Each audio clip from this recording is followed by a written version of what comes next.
I'm Laura Bonnell, and this is the Living with Cystic Fibrosis podcast coming to you from Detroit. Please subscribe and even rate and comment on our podcasts when it moves you. I learn something new with every podcast, and I'm always inspired by the people that are showcased here. We don't give medical advice. You need to connect with your doctor for that. I hope that this Living with Cystic Fibrosis podcast educates you and sparks some volunteering or advocacy. The CF community needs people like you. Thanks to our sponsors, Viatris and Vertex, for their support.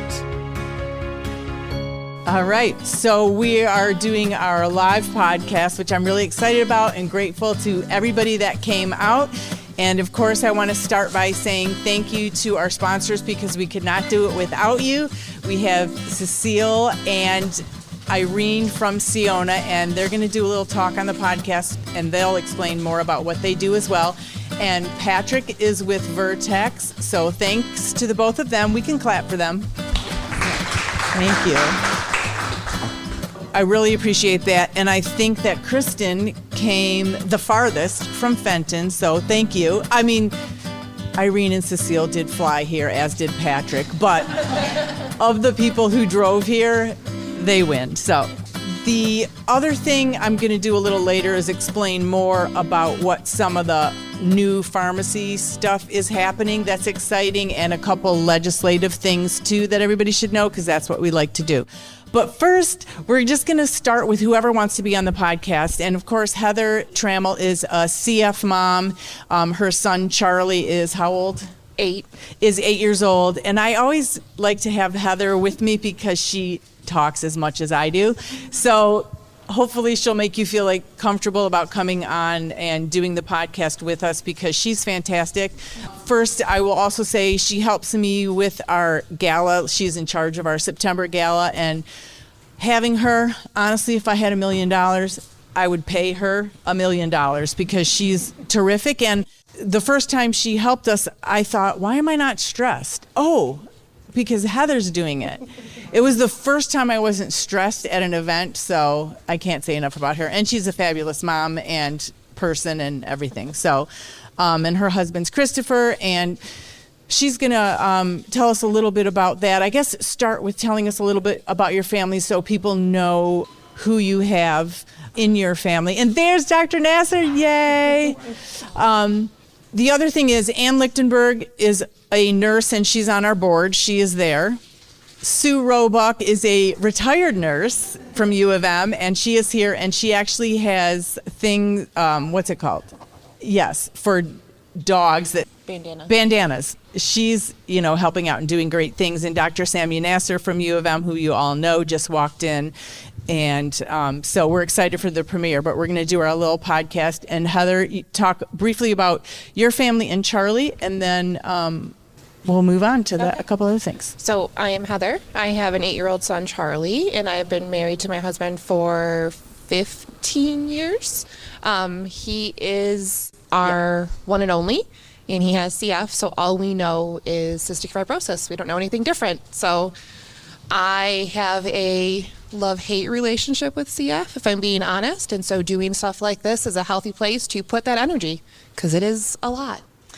Heather has done some other things for us too, and I think one of the things that she shared during the CF Masterclass, I think it was, is, everyone knows I have 2 daughters with cystic fibrosis, but we talked about Heather's truth, and she said 1 kid with CF, that's it. And so it's important that everybody has their own thoughts and shares their own truth. And I just want to encourage you, whatever you think is right for you. Whatever you're dealing with is right, the way that you're handling it. And I love that we have this honest relationship and conversation all the time. How are you feeling with all that's going on in CF and the future of CF? I'm hopeful. I think I still sometimes struggle with what it is, but I'm hopeful for Charlie, for his future, for his life. He gets to have a long, happy, healthy life is my hope, and I feel like that is obtainable with where we are headed in CF. And so it doesn't feel so negative and daunting. It feels like we can navigate it, and we'll be okay. And Heather is also a great resource if you have a young child with CF like Aisha. she is a great resource to talk to and get more information. Anything else you want to add? Because we fly through these so we can get through a lot of people and not be doing the podcast till 3 p.m. I'll share. Thank you for letting me talk. Awesome. So, Dr. Nasser, I have you next. Yeah. And then while Dr. Nasser is sitting, I'm just telling you a little bit of information in between. So Recode Therapeutics, they're developing an inhaled mRNA therapy designed for 10 to 15% of the population who can't take modulators due to their variant. And I'm told we're saying variant now and not mutation. So I learned that. That's something new.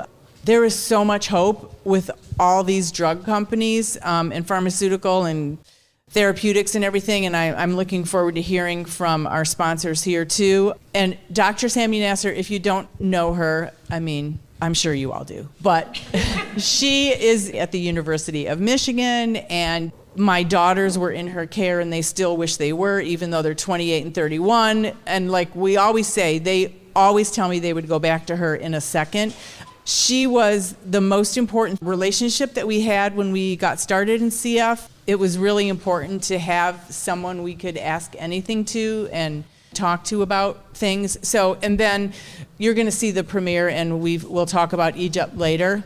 But how are you feeling about the future of CF, and where are we going? Thank you for inviting me, and thank you everybody for coming in a beautiful, rainy, cloudy day. So, I've been the Cystic Fibrosis Center Director. I've been there for a while. I actually watched CF since the 90s, so I've been watching it, seeing how wonderful the kids are doing every time there is a new drug coming in. So it's been really a huge journey for me. Sometimes I'm thinking maybe I should write a book. So kids are doing much better year after year. In the 90s, we were like 3/4 are pediatrics and 1/4 were adults. Now the adults are like 60% or 70%, well, 60% or 65%. I don't think they reached 70 yet, which is wonderful. And I'm also seeing how wonderful their quality of life is. So living longer is a good thing, but how are you doing with your life? So that's been really wonderful to see. And then I moved on. I came in from Egypt, and I really wanted what we have here to be available for the Egyptian children. So they weren't actually diagnosing CF. So they were dying young. We don't know what they're dying from. And now, after lots of work with them, we were able to diagnose CF. Actually, so every time we go there and we make awareness, drug companies come in and actually help. So we have the Abbott started having Creon in Egypt, which wasn't a few years ago. We've been having issues. We have donation of sweat testing equipment, and then the donations are getting old and need renewal and need service and all of that stuff. So another equipment company decided, okay, CF is in Egypt, I'm going to offer sweat testing equipment. So we actually have sweat testing equipment now, which is amazing to me. It's very expensive, but they're able to figure it out. And then other medications coming in. Actually, when I was there in December, Toby is in Egypt now. So it wasn't before, never been. 2 Egyptian companies are able to produce it, and it's been very helpful, and the price are a lot less than here. So that's another thing. And then the major thing for me is how can we get Trikafta to Egypt? It's very expensive. There is no way they're going to afford it. The country would never be able to afford it. Economically, that's not going to work. So what happened is that I kept lobbying Vertex over and over, and I think they got sick of me, so they included Egypt now in the donation program. So we have 181 patients on it right now. It's 6 and above, so I'm hoping for the younger ones. And it's been great. The kids are doing much better. I'm actually presenting the data in the next NACFC, which you're going to be there, of course. So it's a journey of love that we've been doing. And then, Laura kept saying, I want to come with you to Egypt. And I'm like, okay. And then over and over, and I said, okay, come. So she came, she paid her way, she did. And it was unbelievable. The people there loved her. The families, a lot of them don't speak English, but somehow they communicated with you. and they were talking to you, and I have no idea how they're doing it without, any interpreter in the middle. So, and it's been wonderful. You came in twice, and hopefully third time soon. And then the next step, and I'm sorry, I'm just long-winded today. So the next step in Egypt is that the adult pulmonary group do not know CF. And the kids, once they reach 12 to 14, 14 to 16, they have to go to adult. So they cannot be seen in the children's hospital anymore. Well, how can we approach that? So I actually connected with two major adult pulmonary group in Cairo, and we got a grant, just got approved from the foundation, and we are actually going to be able to work once the war stops, so we can go to Egypt, because we cannot go till things settle down, even though there is no war in Egypt, but it's in the area. So I'm very excited about the next chapter, which is working with the adult colleagues, and they seem like they're already running with it. So it's really exciting. So that's in a very short. Thank you so much. And I always joke with Dr. Nasser, like, do you have a family? Do you have kids? Because she gives so much time to cystic fibrosis, but she has two wonderful sons and grandkids and all of that. So thank you very much. And I can't wait. Once we do the premiere of the short documentary, Dr. Nasser can answer more questions there as well. So thank you. Yay. And then everybody who just walked in, come sit or go get a coffee, take your coat off. We're going to do the food after we have a little break here. There's lots of CF families. Hi, Katie. And hopefully you'll all hug each other.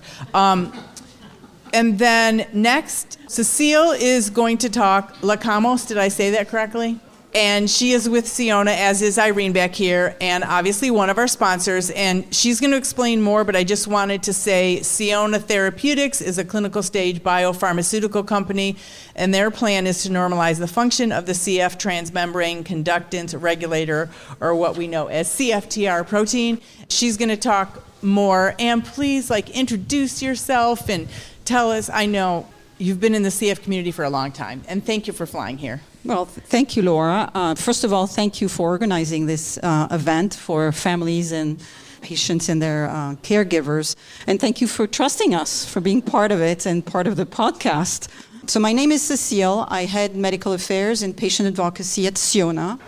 Sionna is a small biotech company based in Boston. We're 100% dedicated to cystic fibrosis research, and we're tiny.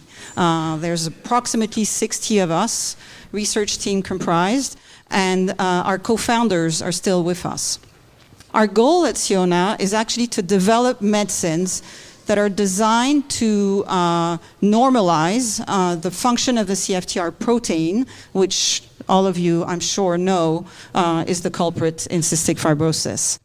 But our approach is very different from any available therapy today.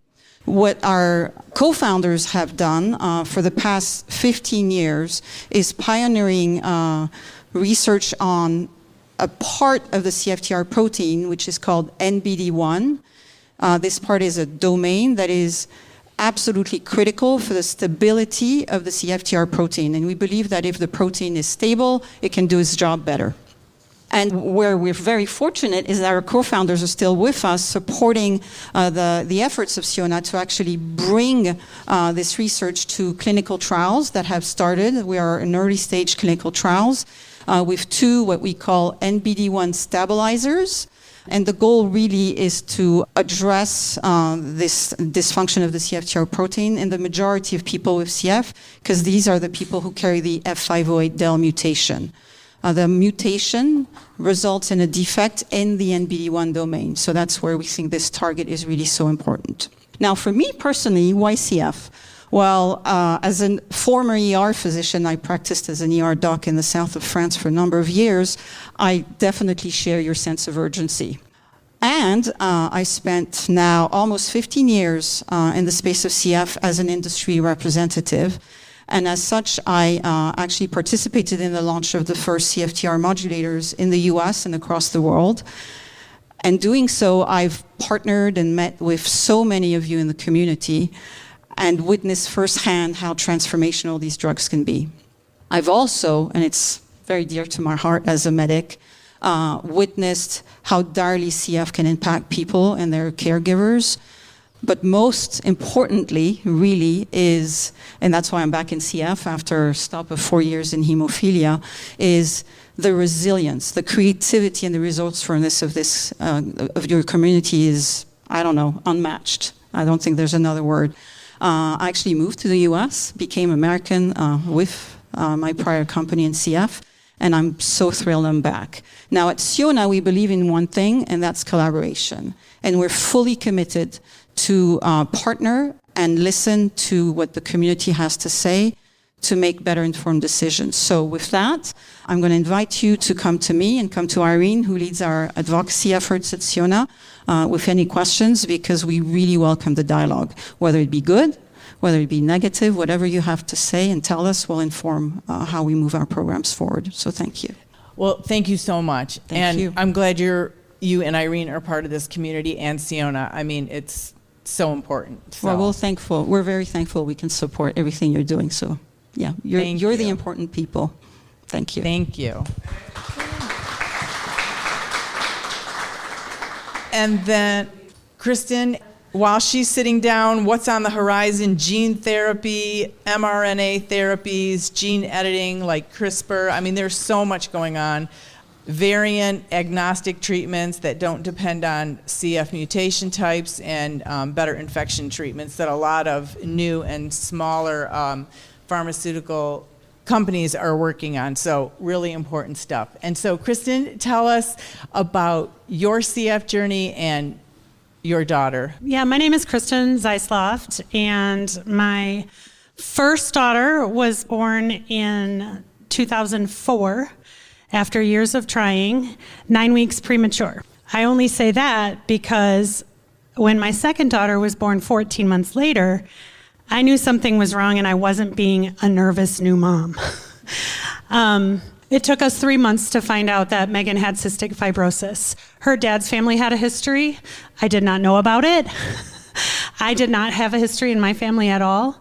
We did not have, in the state that we lived in St. Louis, Missouri at the time, there was no newborn testing back then.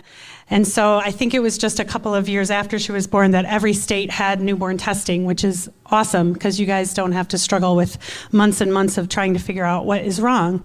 She was a much happier child when she passed what probably was meconium at 3 months, had probably a partial bowel blockage. And then we got her on Creon and she could eat and actually use what she was being given. And she's been doing really great ever since then. In fact, you did not know this until I showed up tonight. She won the Bonnell Foundation Scholarship her freshman year of college, which was 3 years ago, on top of being a National Merit finalist and getting a scholarship at the University of Tulsa for that. She was in basketball, cheer, National Honor Society, student government. She did a lot of things that I always like to post on the Facebook pages. This is what CF can look like, because new moms, it's terrifying. I was terrified. And so we have been so grateful to be traversing this with, in fact, her first doctor said, as crappy as CF is, you have been inducted into the best disease for research. And I learned that over the years. That is so, so true. We have such great people in such great places. Sionna, I'd never heard of you before. I just looked you up. The pipeline looks amazing. And the Bonnell Foundation and CF Rocks and all sorts of places that are supportive of our community. She's had fantastic doctors in both St. Louis, and then when we moved to Seattle, she saw Dr. Bonnie Ramsey, who started, the research for Pulmozyme and did the research network that we are really lucky. Our centers share their research. That is not necessarily the case for other diseases. And so I have learned that over the years that we are very lucky that cystic fibrosis is supported by so many people in so many ways. After my kids went to college, I said, it's really expensive here in Seattle, and I'm going to go back to the Midwest from whence I came. I ended up moving back here in 2023, and Dave and I went to Great Strides last year. It was very rainy in Grand Rapids, and it was a very quick in and out thing. So this is my first opportunity to meet some parents in the area, and I'm very excited to do that. And I'm very happy to answer any questions for the you have an older kid crowd, and just to be a resource in the community here as well. Thank you for letting me speak. Is there any question that you were particularly interested in? I think we're good. We're going to fly through some more people, but this is great because this is what I love about it. Like, not everybody maybe would have had a chance to talk to Kristen, so you get to hear her quick story, and and everybody that emailed me, I'll put together an email list so everybody can connect. So Awesome. that's wonderful. Awesome. And I also wanted to say, in addition to our sponsors, I'm just so grateful that everybody came. We did switch it from May to April so we wouldn't interfere with Great Strides. And so when it started raining, I was like, yay, it's raining. Nobody will want to be outside. Yeah. And they'll all come. So speaking of, this is Joe, my husband Joe has 5 brothers, and this is Jim and Lisa, my sister-in-law. That's Jim and Lisa, and they have 3 kids, and who are wonderful. So thank you, and Thank you. We will. Let's see, who do I have next? Thanks, Kristen. And then I have Sue Roebuck, who is a retired nurse. Yeah, surprise. Come on. You're all over Facebook. You can do this. Let's go. So Sue knows my daughters, and she is fabulous. And you know this CF world. And just from now where you're sitting in your retired life and you're traveling a lot, but you still are always involved with CF, how are you feeling about the future and this CF community and being back in it? Wow, that's a lot. So I guess I'll start a little bit with history. I know you talked a little bit about it. I worked for about 40 years at U of M, and our unit was the inpatient unit for the cystic fibrosis kids. So a couple of you I might look a little familiar to, because I might have taken care of other kids besides Laura's daughters. And it's been amazing to watch that journey of where we're going with cystic fibrosis, from the point where I remember the first baby I took care of that was diagnosed with cystic fibrosis. It was a single mom, and she was devastated because she thought her child was not going to live, past the age of 12. And at that time, what was really cool is we had a respiratory therapist who had cystic fibrosis, and thinking back, this might not have been like HIPAA compliant, but anyways, I called him and I said, could you come and talk to this mom, because her son was just diagnosed with cystic fibrosis? Of course. So in walked Craig, and he says to the mom, hi, my name is Craig, and I have cystic fibrosis. And the mom burst into tears because here she was seeing an adult, and so I gave her some hope. And his story was phenomenal. He was always sick as a child, and he was diagnosed first with asthma, and then at 14 he was diagnosed with cystic fibrosis, and at that time the life expectancy was to 12. So he wasn't even diagnosed until 2 years after he was not supposed to be here.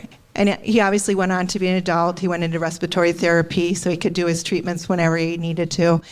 And he actually lived into his early 30s. He needed a lung transplant and didn't make it. But he's forged a journey and gave that mom hope. And I don't remember what happened to the child because she ended up moving back to be close to her family. But then through the years, we've kept seeing those successes happening. And I remember the days where we were helping the younger CF patients get to a milestone. Like, we had a girl that we helped her get to prom, and different things like that. And now seeing them getting into adulthood.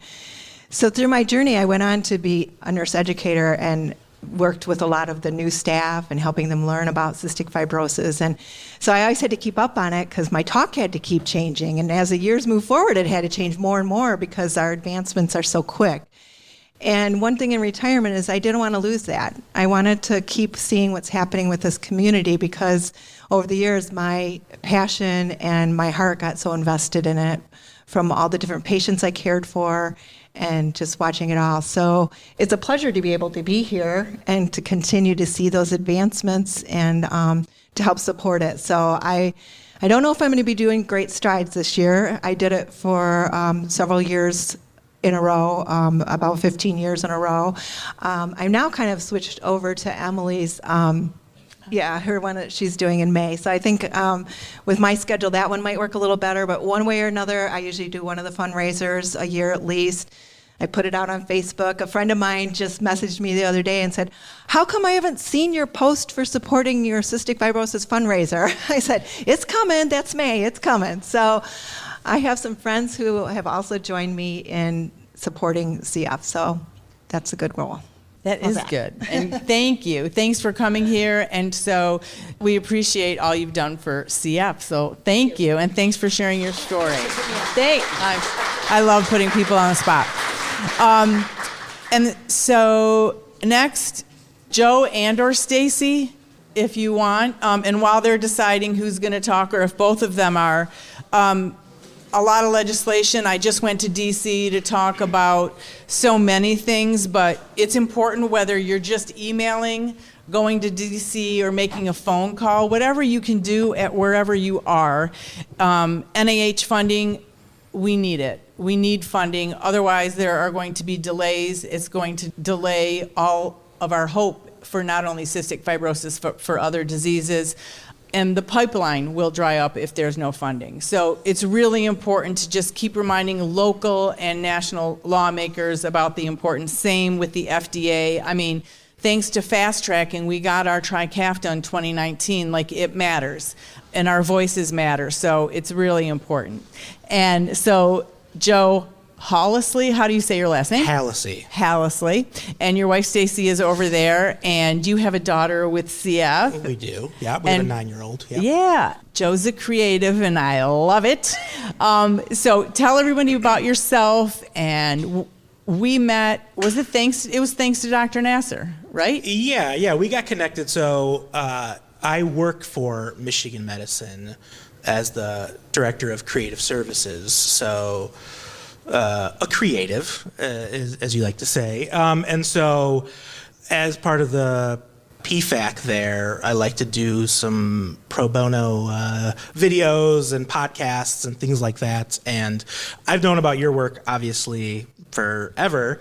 And when they said that you were looking to connect on something, and I was like, absolutely. So yeah, we connected, I don't know, maybe a month plus ago, and we had a crazy conversation where we were just tons of ideas that were just, Yes, there's a lot of projects ahead of us. Yeah, So, and a lot of you in this room are going to be involved, so get ready. Yeah. So tell us about finding out you had CF, and your daughter's how old? She's 9, yeah. She's 9. So a lot of you in here have kids the same age, which is very cool. Yeah, so we have 3 kids. We have a 13-year-old, a 12-year-old, and then Rose, a 9-year-old.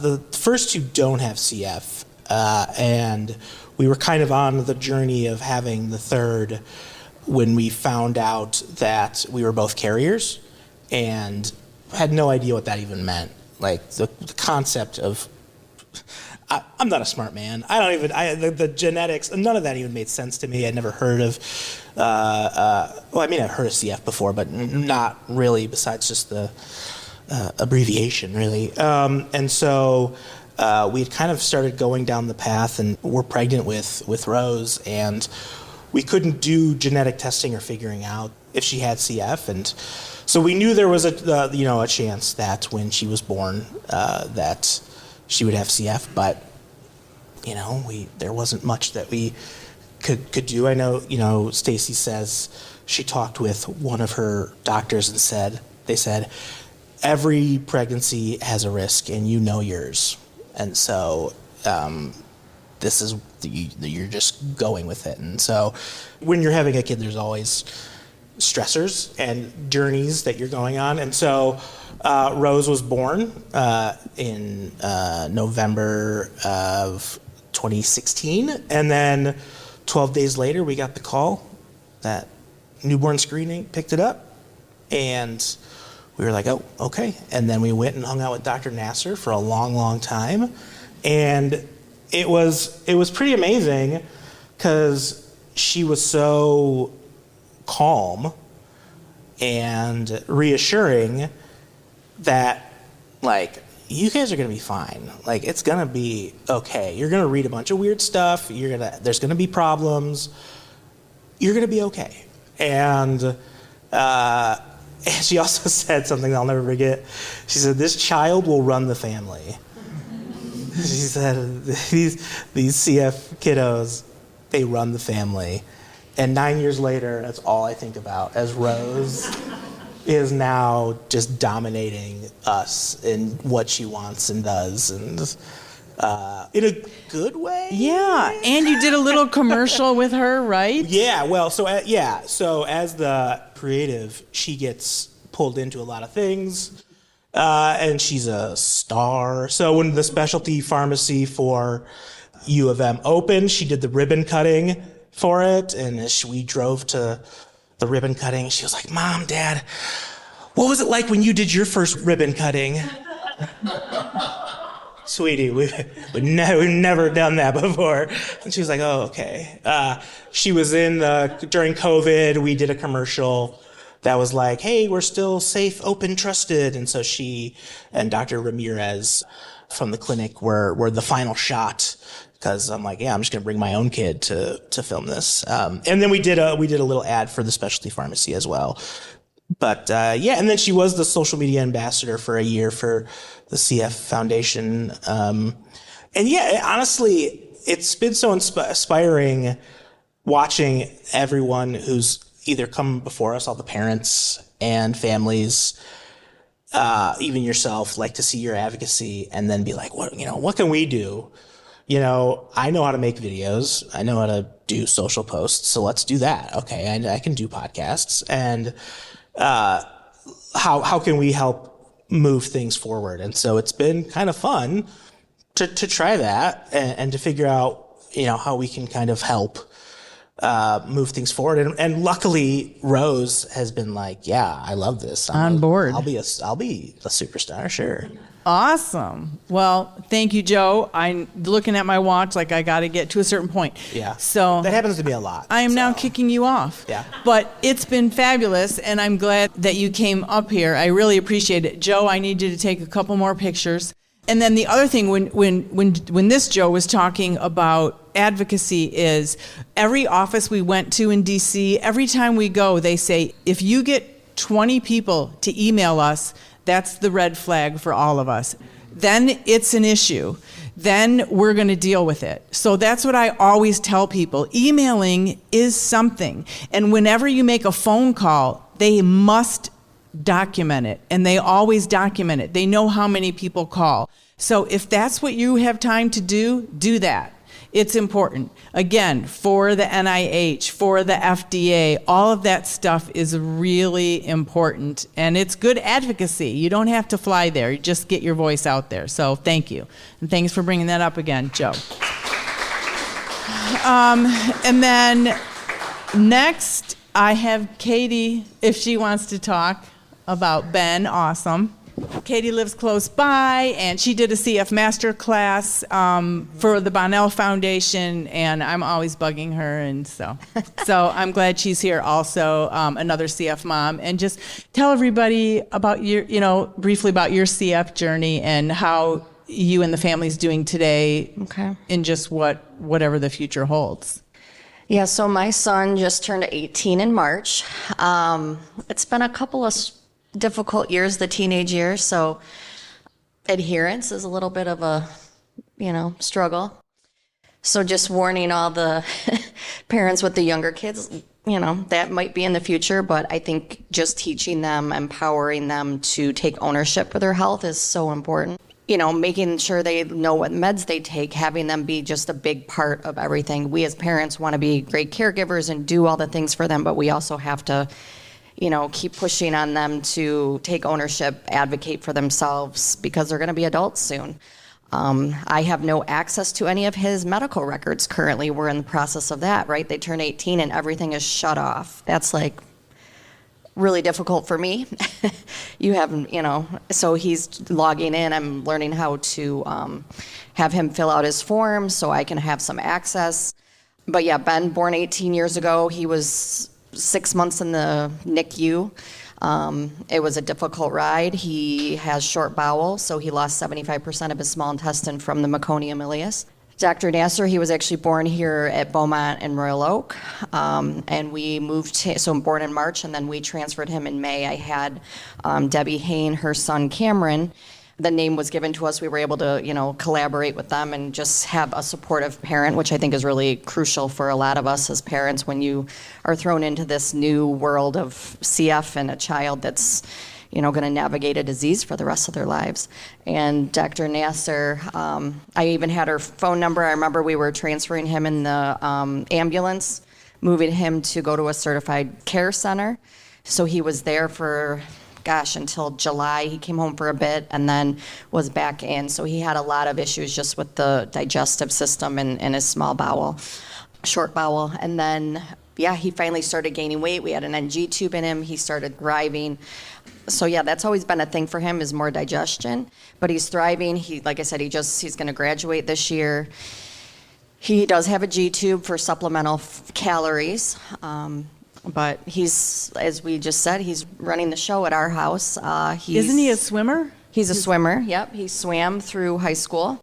That always, every time he would swim, his lung function would skyrocket. He is on Trikafta currently. We're in the process of switching him to the new, is it Alyftrek? I always pronounce it. Alyftrek. But I did tell him, if you switch to this, you have to get labs every month, getting him to remind himself you've got to drive to go get your labs, and I'm there to support you, but it's on you as an 18-year-old to, take ownership there. So this has been a new stage in life, a new process, but he's thriving, he's doing great. He is, weight for him has always been a big struggle, and growth for him, just having CF on top of short bowel, that's just kind of a double whammy with growth.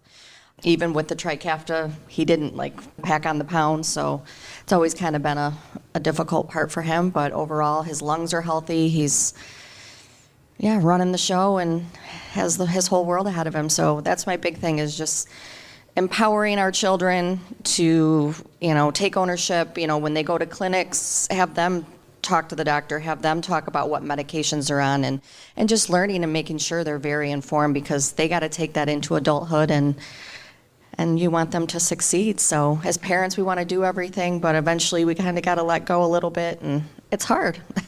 So I'm in the thick of that right now, but you've all got this, and they'll be running the show before we know it, all these kids. So Absolutely. And as a mom who has two daughters who did already go through college, you're right on. It's empowering them, letting them make their little mistakes, figuring it out if they get sick. They need to learn how to handle it, and even insurance.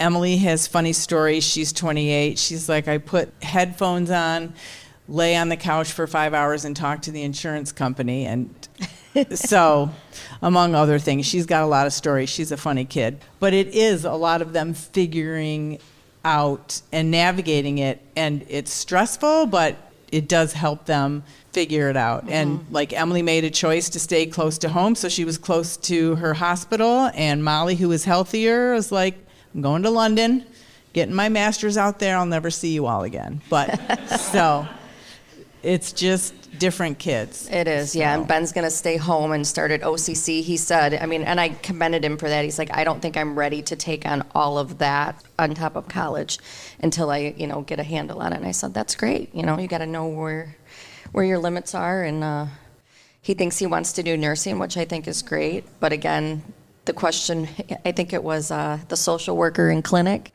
said, well, Ben, so you're really not doing these things. So how are you as a nurse going to advocate for your patients if you're not doing these things? Oh, my gosh. So. Yeah. Oh, that's great. Yeah. And the one last thing I'll say on this is Molly, too, has built a really good community for her there. When she was hospitalized there, she had one friend in particular, but several friends who were like, I'm bringing you coffee. Do you want a donut? Like, whatever. They were supportive of her. So that was a beautiful thing. She forbid me from flying out. I've got this. This was before the pandemic. But so it is nice to see.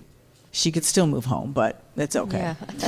Yeah. Yeah, they can always come back. I'm like, yeah, you always have a Right. hot place here. Yeah. Yeah. Well, thank you, Katie. I appreciate it. Thank you for having us. Yeah. We're going to wrap up here in a minute, but I do want to get a group photo of all the CF families that Joe or somebody will take. Thank you, Katie. And so this year's podcast, I did new people. If there's anyone else that wants to talk, Jim and or Lisa, I don't know if anybody else wants. Okay, you say something quick, Lois, my mother. Yes, she had a lot to say last time, so yes, she's going to be quick. Come on up. I'm just hearing two words, hope and resilience. And even though I was not on the front lines, of course, Laura and Joe were, I went from, oh my God, why do my granddaughters, my beautiful granddaughters, have CF? And so I've given that up, and I feel hopeful, and my hat's off to Laura and Joe. Laura told the girls, everybody has something, we have CF, and she just moved on.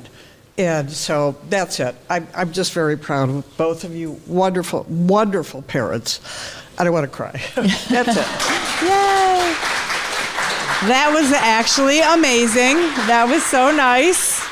And unplanned, you didn't put her up to that. Unplanned, I didn't put her up, but I like that you caught the hope and resilience. I mean, that is huge, that from all of that, you kind of gave us an ending to this podcast, and a beautiful one. So thank you to everyone. Thank you, Patrick Hardiman. I did say your last name correct, right? Yep, with Vertex too is also here. Make sure you say hello to everybody. And then we're going to take a group photo now.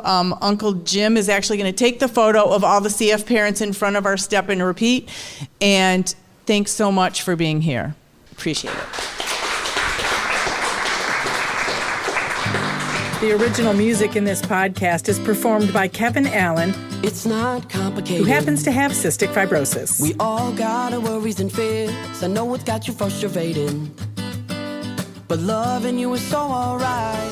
This has been the Living with Cystic Fibrosis podcast. For more information and to learn more about the Bonnell Foundation, visit our website at thebonnellfoundation.org. That's the BONNELL Foundation.org. This podcast was sponsored by Vertex Pharmaceutical, The Science of Possibility, and Viatris. It was produced by Jag and Detroit Podcasts. Follow our show in Apple Podcasts, Spotify, or wherever you're listening right now.